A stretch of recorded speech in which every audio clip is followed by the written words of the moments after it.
तो नमस्कार साथियों, फिर से एक बार आप सभी लोगों का बहुत बहुत स्वागत है मेरे YouTube चैनल भगीरथ जी के स्टडी में। मैं हूं आपके साथ भगीरथ महतो और आप लोग मेरे साथ हैं। झारखंड सामान्य ज्ञान इस मैराथन में आज के इस सेशन में आप लोग पूरे 2003 से लेकर 2023 तक के सभी झारखंड जीके को आज व्याख्या करेंगे। आज के इस क्लास में डिस्कस करेंगे और प्रॉपर सभी झारखंड जीके के बारे में डिटेल्स में जानने का प्रयास करेंगे। तो आप लोग इस क्लास को लास्ट तक देखें ताकि सभी झारखंड जीके के बारे में समझ जाएं और एक पेन और एक कॉपी लेके बैठें ताकि खुद का एक नोट बनाएं। तो चलिए हम भी आज के इस क्लास को शुरू करते हैं। तो आपका आज का ये सवाल है, प्रथम सवाल है,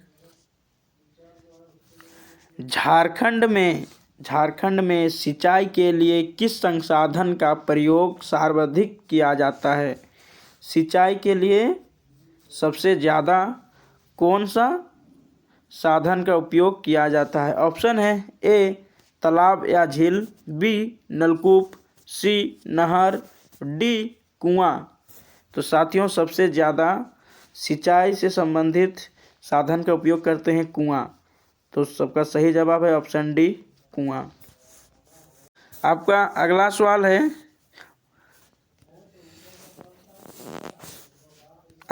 सवाल है, झारखंड के किस क्षेत्र में नलकूप के द्वारा सर्वाधिक सिंचाई किया जाता है?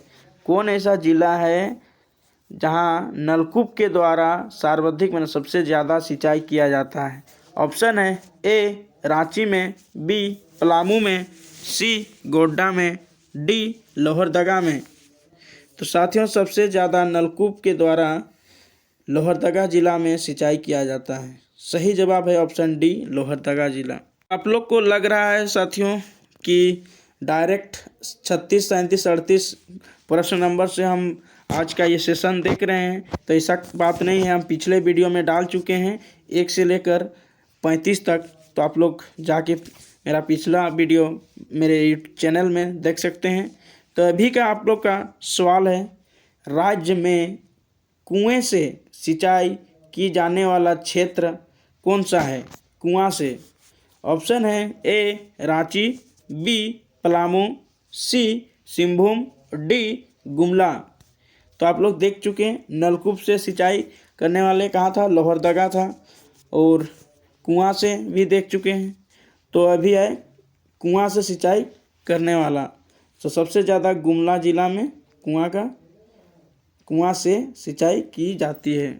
आपका अगला सवाल आता है आपके सामने स्क्रीन में, झारखंड में लोहे इस्पात के उत्पादन कब शुरू हुआ था? लोहे का उत्पादन सबसे पहले कब हुआ था? तो ऑप्शन है ए 1913, बी 1917, सी 1918 और डी 1921। तो साथियों, लोहे इस्पात का उत्पादन सबसे पहले 1913 ईस्वी में किया गया था। ऑप्शन ए सही जवाब है। आपका अगला सवाल आता है, झारखंड में एल्युमिनियम उद्योग का स्थापना कब हुई थी? एल्युमिनियम उद्योग का स्थापना कब हुई थी? ऑप्शन है ए 1935 ईस्वी में, बी 1937 ईस्वी में, सी 1942 ईस्वी में, डी 1940 ईस्वी में। तो साथियों, एल्युमिनियम का स्थापना सन 1937 ईस्वी में हुआ था। ऑप्शन बी होगा आपका सही जवाब, करेक्ट जवाब 1937 ईस्वी। और लोहे का 1913 में हुआ था, 1913 में हुआ था लोहे का। तो चलिए अगला सवाल देखते हैं। और अगर हमारे चैनल में नए हैं तो चैनल को सब्सक्राइब कर लीजिएगा और ऐसे ही वीडियो पाने के लिए लगातार बने रहें। आपका अगला सवाल आता है आप लोग के मोबाइल के स्क्रीन में, रांची मतलब झारखंड में HEC का कारखाना किस देश के सहयोग से लगाया गया था? लगाया गया है। HEC जो ध्रुवा में स्थित है, इस कौन से देश के सहयोग से स्थापित किया गया है? ऑप्शन है A America, B Japan, C Czechoslovakia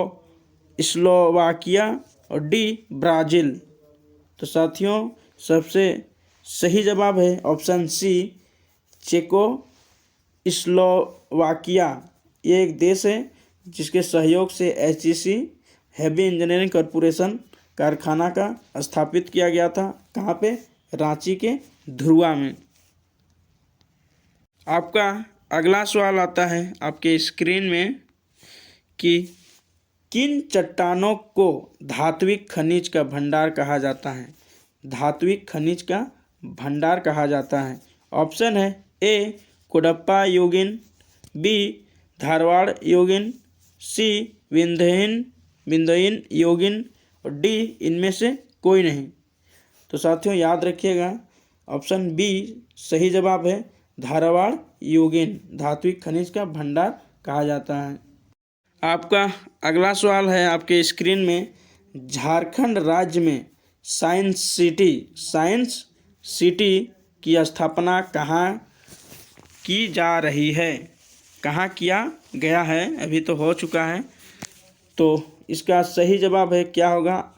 इसके ऑप्शन है ए बोकारो, बी हजारीबाग, सी धनबाद और डी रांची। तो साथियों रांची में इसका स्थापना हुआ है साइंस सिटी का। मोराबादी के नीचे एरिया का नाम है, टाइगर हिल के नीचे थोड़ा सा। आपका अगला सवाल है आप लोग के स्क्रीन में, झारखंड में किस नदी पर तिलैया जल विद्युत परियोजना स्थापित है? तिलैया डैम कौन से नदी पर स्थित है? ऑप्शन है ए कोणार्क, बी बराकर नदी, सी दामोदर नदी और डी स्वर्ण रेखा नदी। तो साथियों इस सवाल का सही जवाब क्या होगा? इसका सही जवाब है ऑप्शन बी बराकर नदी में तिलैया जल विद्युत परियोजना स्थित है। आपका अगला सवाल है आपके स्क्रीन में, राज्य में चांडिल जल विद्युत योजना किस नदी पर है? चांडिल डैम कौन से नदी पर स्थित है? ऑप्शन है ए दामोदर, बी स्वर्णरेखा, सी भेड़ा और डी कारो। तो साथियों सही जवाब है ऑप्शन बी स्वर्णरेखा नदी पर स्थित है चांडिल जल विद्युत योजना। आपका अगला सवाल आता है, झारखंड राज्य में राजमहल ट्रैप कहाँ स्थित है? राजमहल ट्रैप कहाँ स्थित है? ऑप्शन है ए उत्तर पूर्वी भाग में, बी उत्तरी भाग में, सी उत्तरी पश्चिम भाग में और डी दक्षिणी पूर्वी भाग में। तो साथियों इसका सही जवाब है ऑप्शन ए उत्तर पूर्वी भाग में राजमहल ट्रैप स्थित है। आपका अगला सवाल है, राजमहल ट्रैप की औसत ऊंचाई कितनी है? राजमहल ट्रैप की औसत ऊंचाई कितनी है? ऑप्शन है ए 465 मीटर, बी 432 मीटर, सी 450 मीटर और डी 400 मीटर। तो साथियों याद रखिएगा औसत ऊंचाई राजमहल ट्रैप की 400 मीटर है। याद रखिएगा 400 मीटर है। आपका अगला सवाल है आप लोग के स्क्रीन में, झारखंड में सर्वाधिक कौन सा सेल पाया जाता है? ऑप्शन है A Dharwar cell, B Cuddapah cell, C basalt cell और डी आर्कियन सेल। तो साथियों याद रखिएगा आप लोग का सही जवाब होगा झारखंड में सबसे ज़्यादा कौन सा सेल पाया जाता है? Archaean cell. सही जवाब है ऑप्शन डी आर्कियन। आपका अगला सवाल है, झारखंड के किस क्षेत्र को खनिज भंडार कहा जाता है? कौन से क्षेत्र को खनिज भंडार कहा जाता है? ऑप्शन है ए उड़ीसा, बी बेल्लारी, सी छत्तीसगढ़ और डी दामोदर घाटी। तो सही जवाब है ऑप्शन डी दामोदर घाटी। झारखंड के खनिज भंडार के रूप में कहा जाता है। आपका अगला सवाल है, झारखंड राज्य की पूर्व से पश्चिम की लंबाई कितनी है? पूरब से पश्चिम की लंबाई कितनी है? ऑप्शन है ए 463 किलोमीटर, बी 564 किलोमीटर, सी 456 किलोमीटर, डी 546 किलोमीटर। तो साथियों याद रखिएगा, पूर्व से पश्चिम 463 किलोमीटर है। आपका अगला सवाल आता है झारखंड के रिलेटिव। झारखंड राज्य के उत्तर से दक्षिण का विस्तार। पहले अभी देखिए पूरब से पश्चिम और अभी है उत्तर से दक्षिण। ऑप्शन है ए 370 किलोमीटर, बी 395 किलोमीटर, सी 380 किलोमीटर और डी 323 किलोमीटर। याद रखिएगा साथियों, उत्तर से दक्षिण की लंबाई है, उसके विस्तार 380 किलोमीटर और पूरब से पश्चिम है 463 किलोमीटर। आपका अगला सवाल है बहुत ही आसान सवाल।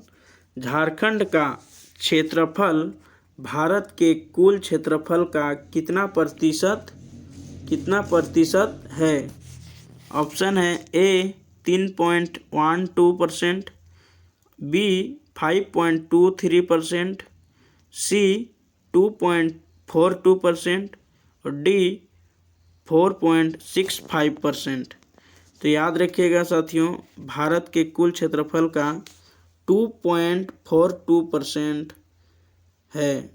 2.42% है झारखंड का क्षेत्रफल, भारत के कुल क्षेत्रफल का 2.42% है। आपका अगला सवाल है, झारखंड राज्य का सर्वाधिक ठंडा स्थान कहाँ है? सबसे ज़्यादा ठंडा कहाँ पे लगती है? ऑप्शन है ए पारसनाथ में, बी हजारीबाग में, सी जमशेदपुर में और डी नेतरहाट में। तो याद रखिएगा, सबसे ठंडा स्थान है नेतरहाट। सही जवाब है ऑप्शन डी नेतरहाट में। आपका अगला सवाल है, झारखंड की कौन सी नदी कीकट नाम से प्रसिद्ध है? ऑप्शन है ए फल्गु नदी, बी कन्हर नदी, सी उत्तरी कोयल नदी और डी पुनपुन नदी। तो याद रखिएगा साथियों, कीकट के नाम से प्रसिद्ध है पुनपुन नदी। सही जवाब है ऑप्शन डी पुनपुन नदी। आपका अगला सवाल है, निम्न में से कौन सी नदी झारखंड राज्य की है? कौन सी नदी झारखंड राज्य की है? ऑप्शन है ए उत्तरी कोयल, बी दामोदर नदी, सी स्वर्णरेखा नदी और डी उपरोक्त सभी। तो साथियों, जो उत्तरी कोयल नदी है ये भी झारखंड का ही है। ये छोटा नागपुर से निकलता है, मध्य पठार। दामोदर नदी ये भी है, ये टोरी से निकलता है, लातेहार से। स्वर्णरेखा नदी ये भी है, ये नगड़ी से निकलता है। तो उपरोक्त में सभी होगा इसका सही जवाब, करेक्ट जवाब है ऑप्शन डी उपरोक्त में से सभी। आपका अगला सवाल है, झारखंड में न्यूनतम पुरुष साक्षरता वाला जिला कौन सा है? ऑप्शन है ए बोकारो, बी धनबाद, सी दुमका और डी पाकुड़। तो याद रखिएगा, सबसे न्यूनतम पुरुष साक्षरता वाला जिला है पाकुड़। सही जवाब है ऑप्शन डी, करेक्ट जवाब पाकुड़। तो साथियों, आज के अंतिम सवाल, और यह सवाल आप लोगों के लिए है, अगर जानते होंगे तो आप लोग कमेंट में ज़रूर बताइए। आपका सवाल है, झारखंड के किस जिले में सबसे कम जनसंख्या है? झारखंड में सबसे कम जनसंख्या वाला जिला कौन सा है? ऑप्शन है ए पाकुड़, बी जामताड़ा, सी लोहरदगा, डी लातेहार। तो साथियों आप लोग जानते होंगे तो कमेंट में बताइएगा इसका सही जवाब क्या है। तो वीडियो को यहीं पे एंड करते हैं। तो साथियों अगर हमारे चैनल में नए हैं होंगे तो आप लोग एक बार चैनल को सब्सक्राइब कर दीजिएगा और बेल आइकन को भी दबाइए ताकि आपको लेटेस्ट अपडेट मिलता रहेगा। और वीडियो कैसा लगा एक बार कमेंट में ज़रूर बताइए। तो साथियों चलिए वीडियो को यहीं पे एंड करते हैं और मिलते हैं फिर से एक नए वीडियो में। तब तक के लिए जय हिंद, जोहार झारखंड। तो साथ